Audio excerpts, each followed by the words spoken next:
You guys are going to love today's episode, but really quickly, I'm going to plug the live show we're going to do for day 1 and day 2 of the NFL draft. So make sure to subscribe and come back an hour plus before the draft kicks off on Thursday for our live pick-by-pick analysis.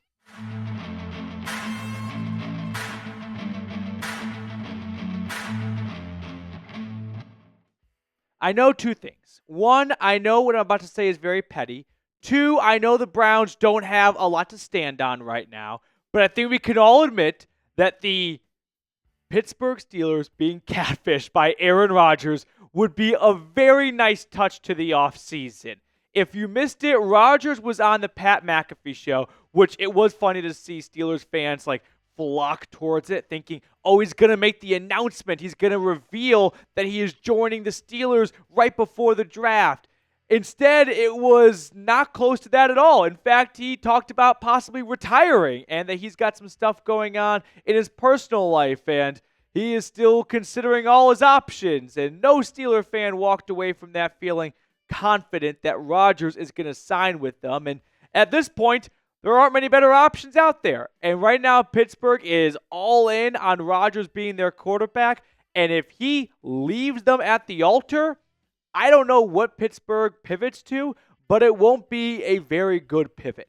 So yeah, I'm being a little bit salty. I'm being a little bit childish, but when our Steelers guy, Jack Sperry, made a whole video about Myles Garrett requesting a trade and he laughed at the Browns, I've been waiting for something like this for a bit, so sue me. Now, if you didn't see that, though, the Rodgers on McAfee clip, we'll show some of the quotes out there, but he basically alluded to the fact that, not even alluded, he just flat out said the words retirement are kind of still in the conversation for him. So it was fun to listen to. I'm not going to lie, right? He said, I'm open to anything and attached to nothing. Retirement could still be a possibility. So there is the Aaron Rodgers experience in a nutshell. And personally, if I were the Pittsburgh Steelers, at this point, I'd give him a deadline. I would not let him just drag you around and be a puppy dog for him. Go through the draft thinking we're going to get Rodgers. We're not going to take a quarterback because we're a little afraid of ruffling some feathers with him. So we don't want to rock the boat. We'll just avoid a QB early in the draft. And then he just decides in May or June, on second thought, I'm just going to retire after all. And now the Steelers are in the middle of the summer. Everyone's got their roster compiled. Everyone knows who their starting quarterback is except for one team, and that's something that Andrew Berry can definitely sleep tight at night knowing. The team that's unfortunately dominated us, although the rivalry has balanced out over the last half-decade plus, is not in a very good spot. And that's going to make life a little bit easier for the Browns to get out of that 3-win gutter from 2024. So I don't even think Rodgers is going to be all that great, but I do think at this point he would be the best option for the Steelers at quarterback in 2025.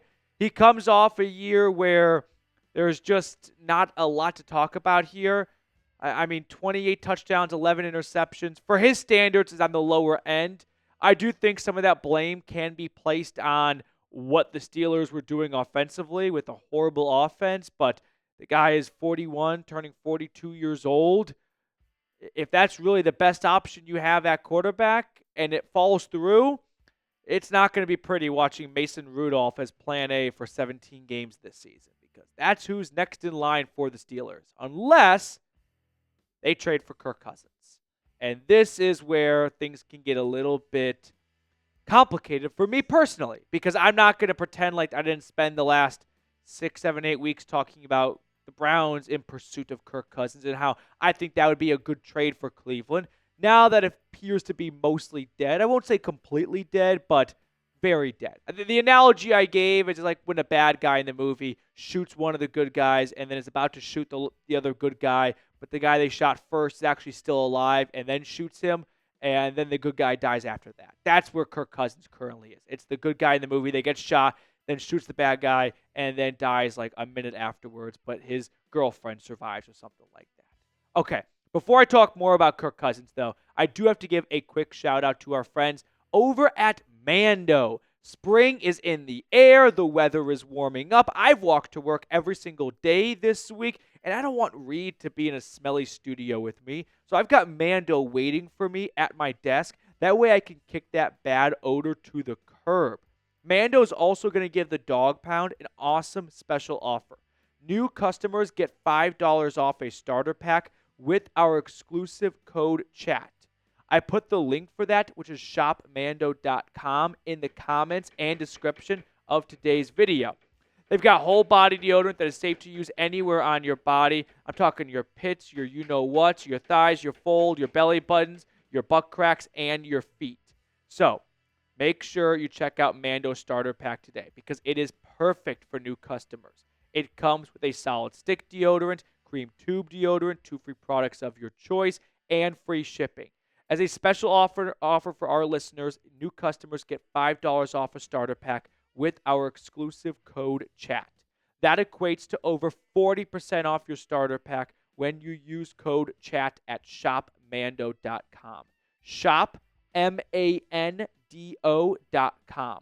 Support the show. Tell them the Browns Report sent you. Like I said earlier, all that information is in the comments and description of today's video. Smell fresher, stay drier, and boost your confidence from head to toe with Mando.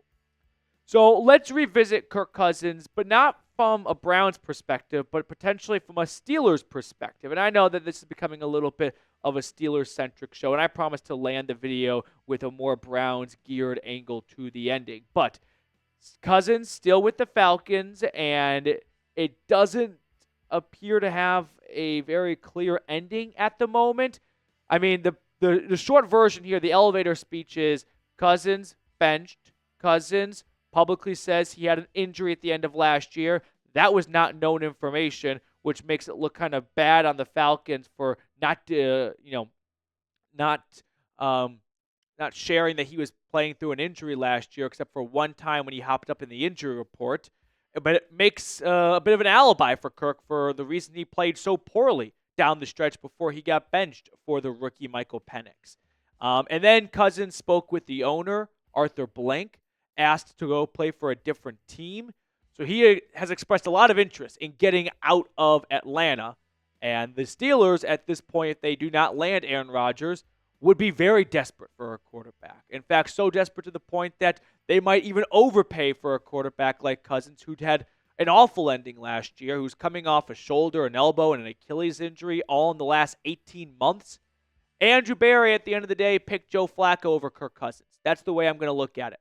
I'm going to look at Berry taking the medical information in after Cousins went to Cleveland, and my guess is met with the Browns doctor, Dr. James Voos, and that medical probably didn't go super well, at least not well enough for the Browns to feel comfortable to give up a draft pick for Kirk and to take on part of his salary when they could just sign Joe Flacco, not give up a draft pick, and probably walk away with a little bit less money tied to the quarterback. Now, before we sign off, I do want to just spend a moment or two talking about a different quarterback, Kenny Pickett. I have not talked about Pickett a ton on the show, and it's twofold. One, I don't really want to give a lot of airtime to a quarterback that I don't believe should be the starter for the Browns because I don't think he is a very good starting quarterback. And two, reason number one, that's really it.